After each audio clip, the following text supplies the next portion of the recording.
എല്ലാവർക്കും SS മീഡിയയിലേക്ക് സ്വാഗതം. ഇന്ന് നമ്മൾ ഡിസ്കസ് ചെയ്യാൻ പോകുന്ന ഭാഗമാണ് ഭൂമിയുടെ ഘടന. ഭൂമിയുടെ ഘടനയെ കുറിച്ചിട്ടാണ് ഇന്ന് നമ്മൾ ഡിസ്കസ് ചെയ്യാൻ പോകുന്നത്.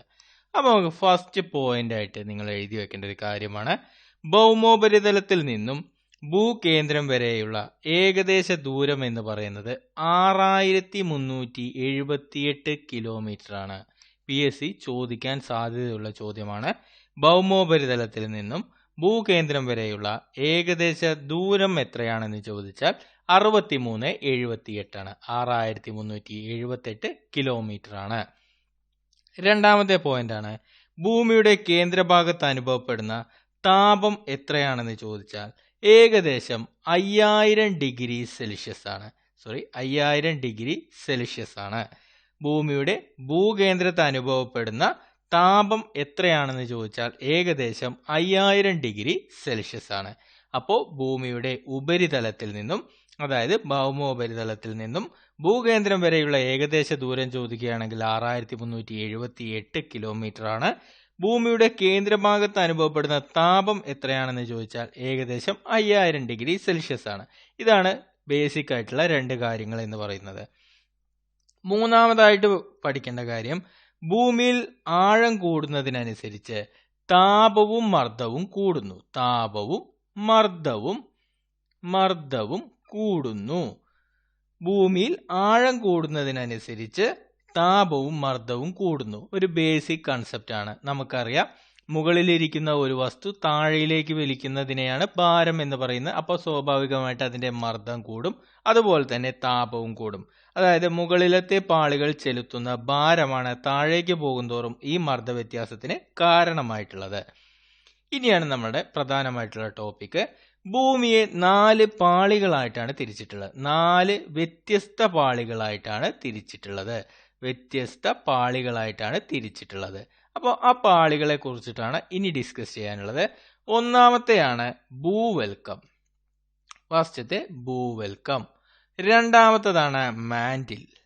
രണ്ടാമത്തെ ഭാഗമാണ് മാൻഡിൽ. മൂന്നാമതായിട്ടുള്ളതാണ് പുറക്കാമ്പ്. നാലാമതായിട്ടുള്ളത് അകക്കാമ്പ്. ഇങ്ങനെ 4ആയിട്ടാണ് തരംതിരിച്ചിട്ടുള്ളത്. അപ്പോൾ നമുക്ക് ഒന്നും കൂടി നോക്കാം. ഭൂമിയുടെ ഭൗമോപരിതലത്തിൽ നിന്നും ഭൂകേന്ദ്രത്തിലേക്ക് വരെയുള്ള ദൂരം എത്രയാണെന്ന് ചോദിച്ചാൽ 6378 കിലോമീറ്റർ ആണ്. ഭൂമിയുടെ കേന്ദ്രഭാഗത്ത് അനുഭവപ്പെടുന്ന താപം എത്രയാണെന്ന് ചോദിച്ചാൽ ഏകദേശം 5000 ഡിഗ്രി സെൽഷ്യസ് ആണ്. അതുപോലെ തന്നെ താപവും മർദ്ദവും കൂടുന്നു. അതായത് ഭൂമിയിൽ നിന്ന് താഴോട്ട് പോകുന്തോറും, അതായത് ആഴം കൂടുന്നതിനനുസരിച്ച് താപവും മർദ്ദവും കൂടുന്നു. അതുപോലെ തന്നെ ഭൂമിയെ 4 പാളികളായി തരംതിരിച്ചിട്ടുണ്ട്. ഭൂവൽക്കം, മാൻഡിൽ, പുറക്കാമ്പ്, അകക്കാമ്പ് എന്നിങ്ങനെ 4ആയിട്ട് തരംതിരിച്ചിട്ടുള്ളത്.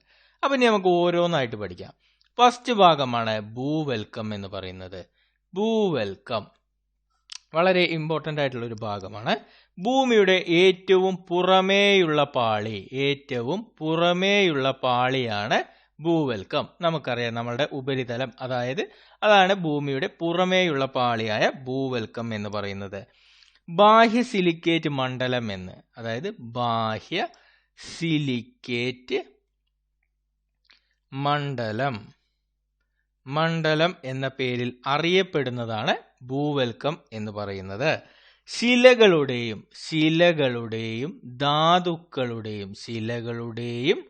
ധാതുക്കളുടെയും കലവറയാണ് മാൻഡിൽ. കലവറയാണ് മാൻഡിൽ എന്ന് പറയുന്നത്. അപ്പോൾ പ്രധാനപ്പെട്ടിട്ടുള്ള ബേസിക് കാര്യങ്ങൾ എന്ന് പറഞ്ഞാൽ ഏറ്റവും പുറമേയുള്ള പാളിയാണ് ബാഹ്യ സിലിക്കേറ്റ് മണ്ഡലം എന്നറിയപ്പെടുന്നു. ശിലകളുടെയും ധാതുക്കളുടെയും കലവറ കൂടിയാണ്. ഇനിയാണ് നമ്മൾ പഠിക്കേണ്ട ഏറ്റവും ഇമ്പോർട്ടൻ്റ് ആയിട്ടുള്ള ഭാഗം. ഭൂവൽക്കത്തിന്റെ ഏകദേശ കനം എന്ന് പറയുന്നത് 40 കിലോമീറ്റർ ആണ്. ഏകദേശ കനം എന്ന് പറയുന്നത് 40 കിലോമീറ്റർ ആണ്. ഇമ്പോർട്ടൻ്റ് ആയിട്ടുള്ള ഒരു ഭാഗമാണ്. കാരണം ഭൂവൽക്കവുമായി ബന്ധമില്ലാത്തത് ഏത് എന്ന് ചോദിക്കാൻ സാധ്യതയുള്ള ഒരു ചോദ്യം കൂടിയാണ്. അതുകൊണ്ടാണ് പറയുന്നത് കനം 40 കിലോമീറ്റർ ആണ്. ഇനി ഭൂവൽക്കത്തെ 2 ഭാഗങ്ങളായിട്ട് തരംതിരിച്ചിട്ടുണ്ട്. ഈ ഭൂവൽക്കത്തെ തന്നെ 2ആയിട്ട് തരംതിരിച്ചിട്ടുണ്ട്. ഒന്നാമത്തെ ഭാഗം അറിയപ്പെടുന്നത് വൻകര ഭൂവൽക്കം എന്നും രണ്ടാമത്തത് സമുദ്ര ഭൂവൽക്കം എന്നുമാണ്. ഒന്നാമത്തെ ഭാഗം അറിയപ്പെടുന്നത് വൻകര ഭൂവൽക്കം എന്നും രണ്ടാമത്തെ ഭാഗം അറിയപ്പെടുന്നത് സമുദ്ര ഭൂവൽക്കം എന്നുമാണ്. ഇനി വൻകര ഭൂവൽക്കത്തിന്റെ കനം എത്രയാണെന്ന് ചോദിച്ചാൽ, വൻകര ഭൂവൽക്കത്തിന്റെ കനം ചോദിച്ചാൽ ഏകദേശം 60 കിലോമീറ്ററും സമുദ്ര ഭൂവൽക്കമാണ് ചോദിക്കുന്നതെങ്കിൽ 20 കിലോമീറ്ററുമാണ്. ഇത് രണ്ടും കൂട്ടിയതിന്റെ പകുതിയാണ് ഭൂവൽക്കത്തിന്റെ കനം എന്ന് പറയുന്നത്. ഭൂവൽക്കത്തിന്റെ ഏകദേശ കനം എന്ന് പറയുന്നത് ഈ 60 + 20/2 ചെയ്തതാണ്. അതാണ് 40 കിലോമീറ്റർ എന്ന് പറയുന്ന കനം എന്ന് പറയുന്നത്. ഇനി നമുക്ക് പഠിക്കാനുള്ളത് സിലിക്ക, അലുമിന എന്നീ ധാതുക്കൾ മുഖ്യമായും അടങ്ങിയിരിക്കുന്നതിനാൽ വൻകര ഭൂവൽക്കം അറിയപ്പെടുന്നതാണ് സിയാൽ. വൻകര ഭൂവൽക്കം അറിയപ്പെടുന്നത് സിയാൽ എന്ന പേരിലാണ്. സിയാൽ എന്ന പേരിൽ അറിയപ്പെടുന്നതാണ് വൻകര ഭൂവൽക്കം. അതായത് സിലിക്കയും അലുമിന എന്നീ ധാതുക്കൾ കൂടിയത് കൊണ്ട് തന്നെ സിലിക്ക, അലുമിന എന്നിവ കൂടിയത് കൊണ്ട് തന്നെയാണ് ഇതിനെ സിയാൽ എന്നറിയപ്പെടുന്നത്. അപ്പോൾ അതേപോലെ തന്നെ സമുദ്ര ഭൂവൽക്കം അറിയപ്പെടുന്ന ഒരു പേരുണ്ടായിരിക്കും. വൻകര അറിയപ്പെടുന്നുണ്ടെങ്കിൽ സമുദ്രവും അറിയപ്പെടണം. ആ പേരാണ് സിമ. അതായത് സിമ എന്ന് പറയുമ്പോൾ സിലിക്കേറ്റും, അതായത് സംഭവം സെയിം തന്നെയാണ്. സിലിക്കയുടെ ഇവിടെ മഗ്നീഷ്യമാണ്. മഗ്നീഷ്യത്തിൻ്റെയും ഭാഗം കൂടിയതാണ് സമുദ്രഭാഗം എന്ന് പറയുന്നത്. വൻകര ഭൂവൽക്കം സിയാൽ എന്ന പേരിലും സമുദ്രഭാഗം സിമ എന്ന പേരിലുമാണ് അറിയപ്പെടുന്നത്. അതുപോലെ തന്നെ വൻകരയേക്കാൾ സാന്ദ്രത കൂടുതൽ കടൽത്തറയ്ക്കാണ്. അപ്പൊ അത്ര കാര്യങ്ങളെ ഭൂവൽക്കത്തെ കുറിച്ച് നമുക്ക് ഡിസ്കസ് ചെയ്യാനുള്ളത്. അടുത്ത ഭാഗമാണ് മാൻഡിൽ. രണ്ടാമത്തെ നമ്മളെ ഭാഗമാണ് മാൻഡിൽ എന്ന് പറയുന്ന ഭാഗം. ഇതിൽ നമുക്ക് കുറച്ചും കൂടി കൂടുതലായിട്ട് പഠിക്കാനുണ്ട്. ഭൂവൽക്കത്തിന് താഴെയായി കനം കൂടിയ മണ്ഡലമാണ് മാൻഡിൽ. അത് പ്രത്യേകിച്ച് പഠിക്കാനുള്ളൊരു കാര്യമൊന്നുമല്ല, അത് ബേസിക് ആയിട്ടുള്ളൊരു കാര്യമാണ്. ഭൂവൽക്കത്തിന് തൊട്ട് താഴെയായിട്ടാണ് മാൻഡിൽ സ്ഥിതി ചെയ്യുന്നത്. ഭൂവൽക്ക പാളിക്ക് താഴെ തുടങ്ങി 2900 കിലോമീറ്റർ വരെ, അതാണ് ഇനി ഇമ്പോർട്ടൻ്റ് ആയിട്ടുള്ളത്, 2900 കിലോമീറ്റർ വരെ വ്യാപിച്ച് കിടക്കുന്ന ഭാഗമാണ് മാൻഡിൽ എന്ന് പറയുന്നത്. 2900 കിലോമീറ്റർ വരെ വ്യാപിച്ച് കിടക്കുന്ന ഭാഗമാണ് മാൻഡിൽ. അതുകൊണ്ട് തന്നെ ഭൂമിയുടെ പിണ്ഡത്തിൽ ഏറ്റവും കൂടുതലുള്ള ഭാഗം മാൻഡിലാണ്. പിണ്ഡത്തിൽ ഏറ്റവും കൂടുതലുള്ള ഭാഗം എന്ന് പറയുന്നത് മാൻഡിലാണ്. മാൻഡിലിന്റെ സാധാരണ ഊഷ്മാവ്, നമ്മൾ നേരത്തെ ഭൂമിയുടെ ഊഷ്മാവ് പറഞ്ഞു, അതുപോലെ തന്നെ മാൻഡിലിന്റെ സാധാരണ ഊഷ്മാവ് എന്ന് പറയുന്നത് 2200 ഡിഗ്രി സെൽഷ്യസ് ആണ്. മാൻഡിലിന്റെ ഊഷ്മാവ് എന്ന് പറയുന്നത് 2200 ഡിഗ്രി സെൽഷ്യസ് ആണ്. അതുപോലെ തന്നെ ഭൂവൽക്കത്തിന്റെയും മാൻഡിലിന്റെയും ഇടയിലുള്ള ഭാഗം, ഭൂവൽക്കത്തിന്റെയും മാൻഡിലിന്റെ മുകളിലത്തെ ഭാഗവും മാൻഡിലിന്റെ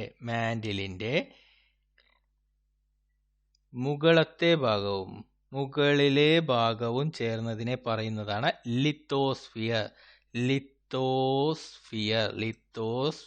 എന്ന്. ഏകദേശം 100 കിലോമീറ്ററോളം വ്യാപിച്ചു കിടക്കുന്നുണ്ട്. അതായത് ഭൂവൽക്കവും മാൻഡിലിന്റെ മുകളിലത്തെ ഭാഗവും ചേർന്ന് വരുന്ന പ്രദേശം അറിയപ്പെടുന്നതാണ് ലിത്തോസ്ഫിയർ എന്നുള്ളത്. ശ്രദ്ധിച്ച് പഠിക്കണം. ഭൂവൽക്കവും മാൻഡിലിന്റെ മുകളിലത്തെ ഭാഗവും ചേർന്ന് വരുന്ന പ്രദേശമാണ് ലിത്തോസ്ഫിയർ. 100 കിലോമീറ്ററോളം വ്യാപിച്ചു കിടക്കുന്നു. അതുപോലെ തന്നെ ലിത്തോസ്ഫിയർ അറിയപ്പെടുന്ന കുറെ പേരുകളുണ്ട്. ഒന്നാമത്തെ പേരാണ് സ്ഥലമണ്ഡലം,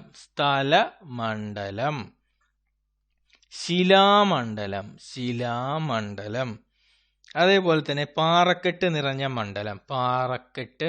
മണ്ഡലം എന്നിങ്ങനെ പേരുകൾ അറിയപ്പെടുന്നതാണ് ലിത്തോസ്ഫിയർ. അപ്പോൾ സ്ഥലമണ്ഡലം എന്നറിയപ്പെടുന്നു, ശിലാമണ്ഡലം എന്നറിയപ്പെടുന്നു, പാറക്കെട്ടുകൾ അടങ്ങിയ മണ്ഡലം എന്നറിയപ്പെടുന്നതും ലിത്തോസ്ഫിയർ ആണ്. ഇനി ലിത്തോസ്ഫിയറിനെ പോലെ തന്നെ നമുക്ക് പഠിക്കാനുള്ള ഒരു ഭാഗമാണ് അസ്തനോസ്ഫിയർ.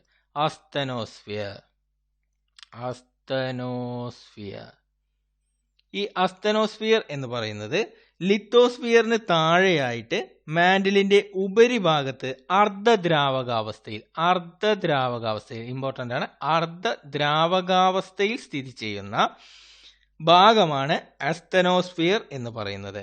അഗ്നിപർവ്വതങ്ങളുടെ പുറത്തെത്തുന്ന ശിലാദ്രവ്യത്തിന്റെ സ്രോതസ് എന്ന് പറയുന്നത് ഈ അസ്തനോസ്ഫിയർ ആണ്. അതായത് അഗ്നിപർവ്വതങ്ങളിലൂടെ പുറത്തെത്തുന്ന ശിലാദ്രവത്തിന്റെ പ്രധാന സ്രോതസ്, അതായത് ലാവയുടെ പ്രധാന സ്രോതസ് എന്ന് പറയുന്നത് ഈ അസ്തനോസ്ഫിയർ ആണ്. ഇനി അതുപോലെ തന്നെ ഭൂവൽക്കത്തിന്റെയും മാന്റിലിന്റെയും അതിർവരം പറയപ്പെടുന്നത് മോഹോ റോവിസിക് വിച്ഛന്നത എന്നാണ്. എന്താണ്? മോഹോ റോവിസിക് വിച്ഛന്നത. അതായത് ഭൂവൽക്കത്തിന്റെയും മാന്റിലിന്റെയും അതിർവരമ്പ്. ഈ അതിർവരമ്പ് അറിയപ്പെടുന്നതാണ്, അല്ലെങ്കിൽ ഇങ്ങനെയുള്ള അതിർവരമ്പ് അറിയപ്പെടുന്ന ഭാഗമാണ് മോഹോ റോവിസിക് വിച്ഛന്നത എന്ന് പറയുന്നത്. ഇനി നമുക്ക് പഠിക്കാനുള്ളതാണ് കാമ്പ്. അതായത് പുറക്കാമ്പ് അകക്കാമ്പ് നമ്മൾ ഒരുമിച്ചിട്ട് തന്നെയാണ് പഠിക്കാനുള്ളത്. മാന്റിലിന്റെ താഴെയായി കാണപ്പെടുന്ന ഭാഗമാണ് കാമ്പ്. നമുക്ക് ഓട്ടോമാറ്റിക്കലി അറിയാവുന്ന ഒരു കാര്യമാണ്. അതേപോലെ തന്നെ ഭൂമിയുടെ കേന്ദ്രഭാഗമാണ് കാമ്പ്. ഭൂമിയുടെ കേന്ദ്രഭാഗമാണ് കാമ്പ്. ഞാൻ ഷോർട്ടാക്കി എഴുതിയതാണ്. നിങ്ങൾ നോട്ട് എഴുതുമ്പോൾ വിശദമാക്കിയിട്ട് തന്നെ എഴുതണം. ഭൂമിയുടെ കേന്ദ്രഭാഗമാണ് കാമ്പ് എന്ന് പറയുന്നത്. മാന്റിലിന്റെ താഴെ തുടങ്ങി 2900 കിലോമീറ്റർ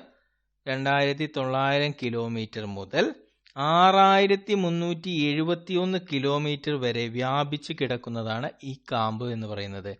മാന്റിലിന്റെ താഴെ നിന്ന് തുടങ്ങി 2900 കിലോമീറ്റർ മുതൽ 6371 വരെ വ്യാപിച്ചു കിടക്കുന്നതാണ് കാമ്പ് എന്ന് പറയുന്നത്. നമ്മൾ പറഞ്ഞ പോലെ കാമ്പിന് രണ്ടെണ്ണുണ്ട്, പുറക്കാമ്പും അകക്കാമ്പും.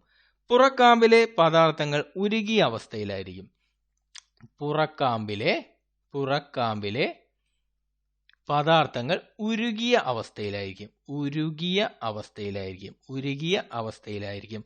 പുറക്കാമ്പിലെ പദാർത്ഥങ്ങൾ ഉരുകിയ അവസ്ഥയിലും, എന്നാൽ ഭൂമിയുടെ അകക്കാമ്പ് ഖരാവസ്ഥയിലുമായിരിക്കും. അകക്കാമ്പാണെങ്കിൽ ഖര അവസ്ഥയിലുമായിരിക്കും. പുറക്കാമ്പാണെങ്കിൽ ദ്രാവകാവസ്ഥയിലും, അകക്കാമ്പാണെങ്കിൽ ഖരാവസ്ഥയിലുമായിരിക്കും. ഇനി അകക്കാമ്പിന്റെ ഏകദേശ കനം എന്ന് പറയുന്നത് 3400 കിലോമീറ്റർ ആണ്. ഈ കിലോമീറ്റർ ഒക്കെ പറയുന്നത് വളരെ ശ്രദ്ധിച്ചിട്ട് തന്നെ പഠിക്കണേ, കാരണം PSC ചോദിക്കുക. അതുകൊണ്ടാണ് വീണ്ടും പറയുന്നത്. അകക്കാമ്പിന്റെ കനം എന്ന് പറയുന്നത് 3400 കിലോമീറ്റർ ആണ്. അതേപോലെ അതിന്റെ ഊഷ്മാവ് എന്ന് പറയുന്നത് 2600 ഡിഗ്രി സെൽഷ്യസുമാണ്.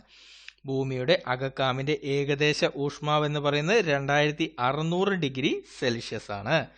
അതേപോലെ തന്നെ മാന്റിലിന്റെയും കാമ്പിന്റെയും അതിർവരമ്പ്. മാന്റിലിന്റെയും